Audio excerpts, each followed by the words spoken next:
I'm going to challenge everybody here to do something for me. I asked John to do this. Me and John was talking not long ago, and I asked him to do something for me, and he ended up doing more than I asked. It sparked something within him, and he ended up doing more than what I asked. There's 3 chapters in Hebrews that I'm going to challenge everybody here.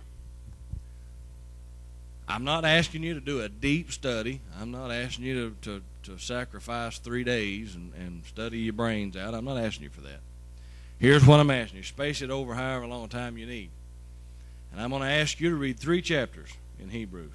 I want you to go home. I want you to read the 9th chapter, the 10th chapter, and the 11th chapter of the book of Hebrews. And I promise you that you're going to find some things that is going to blow your mind. Now, I didn't say read it with what you believed 10 years ago. I didn't say to read it and just skim through it. I don't care if it takes you a month. Read it very slowly. Read it word by word. And I want you to listen to what them 3 chapters tell you. And it'll show you the grace of God in a way that you've never seen it in your life. 2 verses that I want to look at. Hebrews chapter 10. Start with verse 9, and I'm going to read verse 9 and 10. Now I want you to see something here. Then said he, Lo, I come to do thy will, O God. Now this is Jesus. He taketh away the first, that he may establish the second. In verse 10, by the which will we are sanctified through the offering of the body of Jesus Christ once for all. Now, this verse 9 is giving you an order that he does things. He takes away the first, that he can establish the second. The first is always a shadow of what the Lord is going to set up. What do you mean by that? Well, look at 1 Corinthians chapter 15, verse 46. 1 Corinthians chapter 15, verse 46.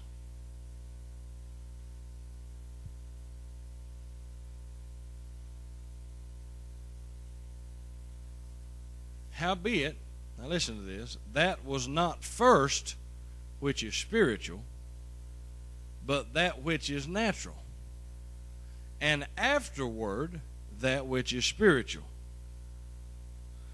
So the natural came before the spiritual came. Now I want you to look at some things. You had what you saw in the natural, and what God was doing was showing you in the natural what he was going to do in the spiritual.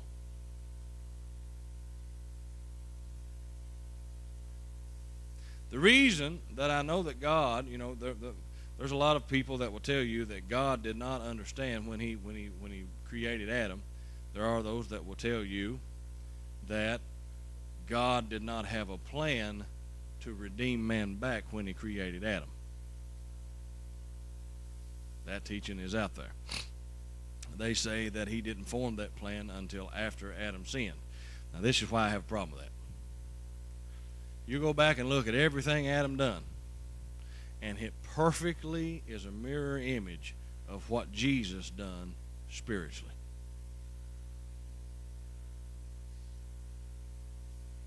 Coincidence? I think not. Adam was the first of natural men.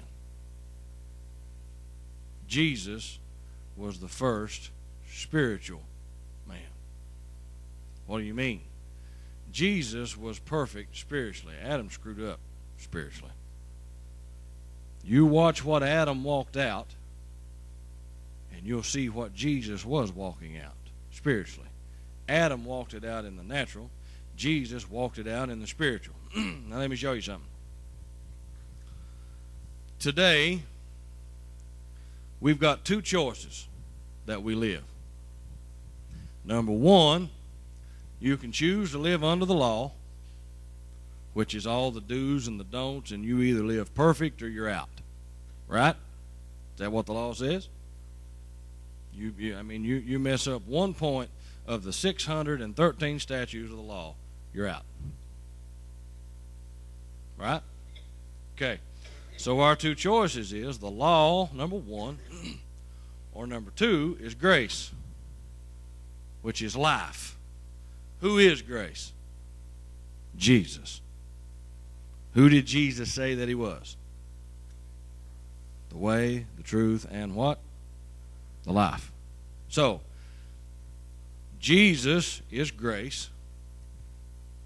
Give me about 10 or 15 minutes here, and I'm going to quit. I promise. But I've had this burning in my spirit for a month. Jesus said, I am the way, the truth, the life. So, Jesus is grace because it's the gospel of Jesus Christ. Apostle Paul called it the gospel of grace. So, grace and Jesus Christ is interchangeable because Jesus is grace. That's why he told the woman at the well, or not, told the woman that was caught in adultery, neither do I condemn you, just go sin no more. Okay. Jesus is grace. He said, I'm the way, the truth, and the life. So, Jesus is life. Okay. We have two choices. One is the law. One is grace. Right? That's the two choices we have. Well, how do you know it comes down to them two choices? What do you mean? Well, now let's go back to Adam. Remember the verse that says, the law came by Moses, but grace and truth came by Jesus? Okay. Now you can break that down into a lot of different things by my time. Grace and truth came by Jesus. Okay, the law came by Moses. All right, let's go back all the way to the garden. Because I want you to see that the choice has always been law or grace. That's not something that we've come up with new. I want you to see that it's always been that way. Adam was in the garden, right? Everything was planted. Jesus, well, I said Jesus, the Word, at that time. He hadn't been named Jesus yet. He was the Word. Don't have time. That'll catch you later. They planted a garden. God planted a garden, and he formed man. He brings man. He places him in the garden. All right, this is going to be a very deep thing, but pay very close attention and think, and you'll get it. God plants a garden. He forms this garden, and he plants it, and he builds it up, and he got it where he wants it. All right, he forms man. He makes man, breathes into his nostrils the breath of life. He brings the man, and he puts him in the garden. No, he created the man in the garden. No, he didn't. Go back and look.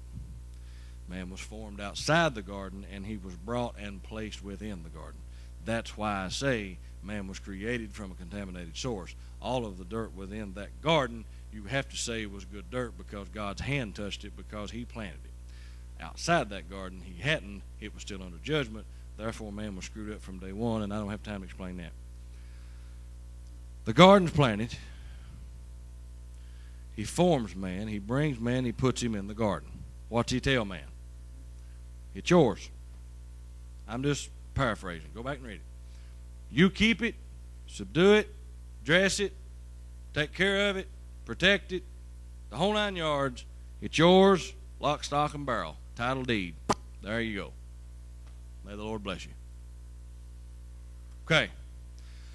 Now what I want to look at is what is within that garden.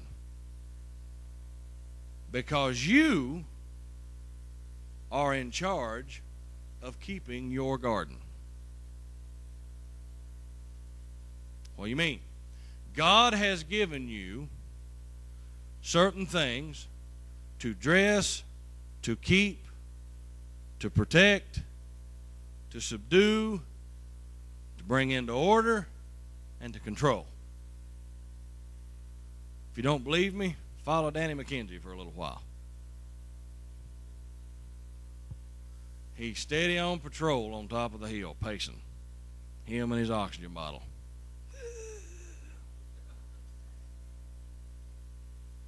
Let one of them make a move he don't like. Oh, Bob, no, you can't do that. I've worked too hard to get this.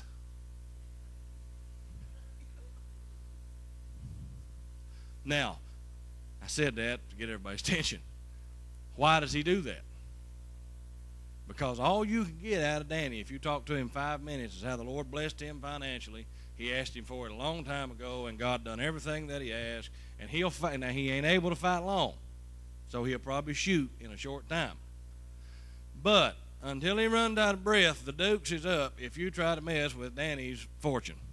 I'm not saying that he's a millionaire. I'm saying what God blessed him with, you better not try to do anything with it. And quickly behind him is Muscle McGee back there, Daniel. And he will fight for Daddy. Don't think he won't.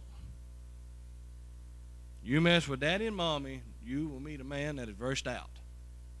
Why? Because he's going to do whatever Daddy and Mommy says.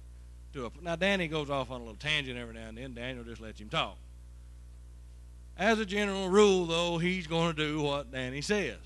Because Danny apparently knows something, or he wouldn't have what he's got. It amazes me, you'll talk to somebody that's got a little money, and they'll tell you something, and you'll say, that's the stupidest thing I've heard in my life. Why, of course they're stupid. They wouldn't be a millionaire if they were stupid. I'm sitting over here making it, and I'm going to go back here and tell Hobart what I need to do with money. That's smart. That'd be what I think you need to do. Anyway, back to where I'm at. I'm back. I lose it every now and then. The garden that God has given you, it is your job to keep it and protect it. Go back and look at the meaning of all those words. You'll find where you're to protect it. You're to do all these things. Now, that's why I say, if somebody breaks in my house and they try to do something to my wife or to my babies, come on in. The house is dark. I know the layout. You don't. I'll welcome you. Because I know where I've got everything put just to kill you with it. Oh, my God, you shouldn't say that. Ain't nobody coming in hurting my family. Where Adam messed up is when he let Satan in the garden. That's a new... I know that's too far out there for you. We'll stick to the text. The garden God has given you to protect. Okay. What was in the garden that Adam had? Or, better question, what's in the garden that we have? We have two choices. What did I say there was? Law and grace. Well, if we've got the same thing to protect that Adam had, law and grace wasn't available yet, was it? Come on now. Now we're getting into doing some thinking. How did Adam have the same choice that we've got? He takes away the first that he may establish the second. The spiritual is after the natural. The natural's first, the spiritual's second, right? Spiritually speaking, we have law and grace to choose from, right? Okay. Naturally, what did Adam have? Tell me what was in the garden. 2 trees. Name the trees. Huh? Tree of life, yes, that's one. Tree of the knowledge of good and evil. Okay. What did the law come to do? Huh? Say it again. Say it loud, son. Say it like you mean it. Let you know what was good and bad. So that would be the knowledge of what? Jesus said, I am the way, the truth, and the... What was the second tree? Okay. What was the one thing God told him not to do? What? Say it again. What did he tell him? He said, do not eat of the tree of knowledge of good and evil. Everything else in that garden you can have. You can have anything you see. The herbs, the fruit on the trees, the cattle, anything you see. If you want to eat it, shoot it, and kill it, except Eve, you don't want to kill her. But other than that, anything you see, kill it and eat it. Cut it down. I don't know what you do with it. It's yours. Do with it what you think's best. Just do not do one thing. Do not eat of that tree of the knowledge of good and evil. Here's where we miss it.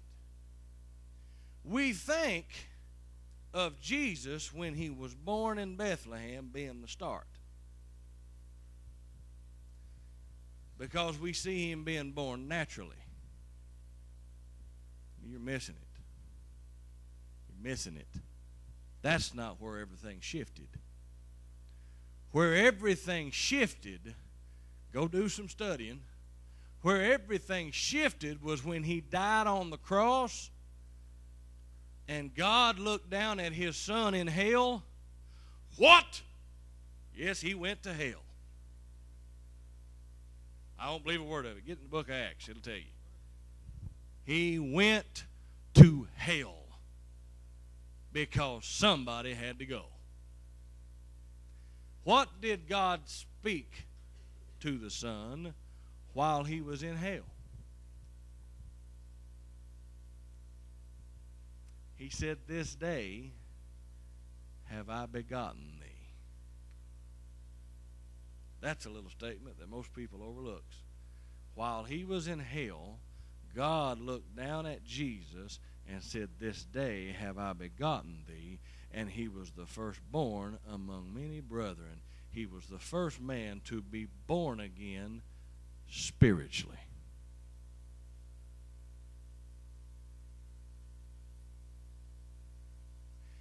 Adam was the first man to be created physically. Jesus was the first man to be reborn spiritually. From the time that Jesus was reborn, we had two choices. You can try to live under the law, which you cannot do, or you can live under the grace that he set up. Adam, either eat of the tree that I told you not to, which is the knowledge of good and evil, or eat of the tree of life. That's the first Adam. Look in Corinthians 15. It'll tell you about him. The first Adam was of the earthy.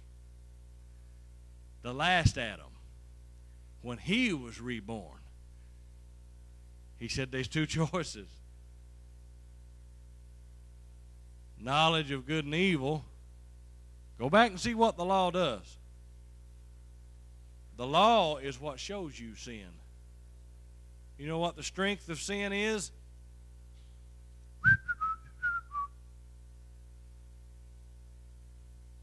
The more you worry about the do's and don'ts and good and evil and all that, the more strength you're given to the law, the more strength you're given to sin in your life. Two choices: knowledge of good and evil, or partake of Jesus Christ, who is the life. The same choice that Adam started with is the same choice that we have today. You can either partake of the tree of the knowledge of good and evil, or you can partake of the tree of the life. You can try to hold yourself to the law, or you can just stay in grace.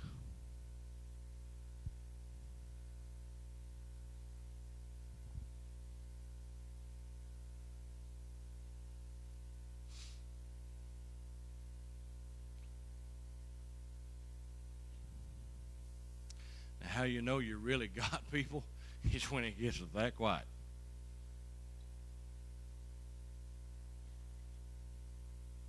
Now, looking at that the way that is, I ask you, did the Lord know what he was doing when he made Adam?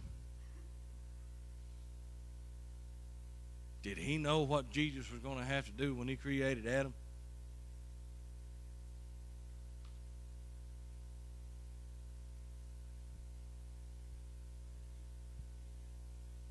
That's it. Spoke the end from the beginning. Now, what I just told you is the first of a million parallels that I can show you between the Old Testament and the New. The first Pentecost. How many remembers the first Passover? The blood on the doorposts and lintels. Let them out of the city, and the angel of death passed over them because of the blood, right? Okay, that was the first Passover. The first Pentecost, which was 50 days after that. They're at the foot of Mount Sinai. What was given on Mount Sinai? This is going to take 3 minutes. What happened at the foot of Mount Sinai? The law. The law was given. The people went to the foot of Mount Sinai. Moses went to the top of the hill, and God gave him the law. Right? You know what happened that day? Get this. Now, pay attention. This is going to flip your wig. 3,000 people died that day. Now, get this. The day the law was given, the first Pentecost, 3,000 people died because of sin. Go back and look at it and read it. It's somewhere around, Exodus 12, I'm wanting to say? That might be. It's in Exodus. I don't remember what chapter. Foot of Mount Sinai, 3,000 people dies. Jesus dies at Calvary. He's our Passover, right? He's our Passover lamb. 50 days after that, the first Pentecost after Jesus has died. Get this. First Pentecost after Jesus has died. They were at the upper room. We know what happened. How many people got saved that day?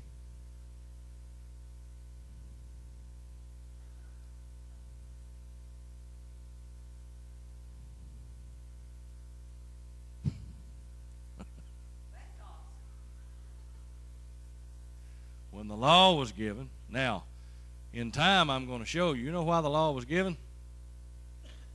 Because of one statement. The children of Israel got big, a little too big for their britches, and they said, we can live this thing out. We're good enough. God said, okay, here's what it takes. He gave them the law. What does the law bring? Death. 3,000 dies. Grace was given through Jesus. 3,000 was given life.